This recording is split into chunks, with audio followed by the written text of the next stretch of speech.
Hey yo, what is up mga paps? It's your boy Winchester. And for today's video, pakita ko lang sa inyo yung pinalitan ko na projector headlights sa aking Ford Lynx. At eto, papakita ko sa inyo kung bakit ko siya pinalitan and kung ano rin yung dahilan kung bakit siya naging malabo.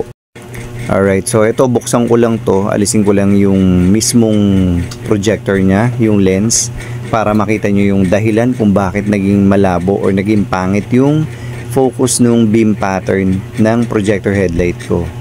Bale, HID type nga pala tong projector na to, pero ang ginamit ko dito ay LED.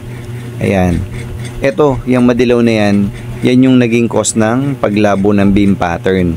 Kaya sa mga ganitong HID type na projector, dapat HID bulb yung gagamitin nyo para may idea na kayo. At hindi mangyari sa inyo to. Ayun lang, maraming salamat. Peace out.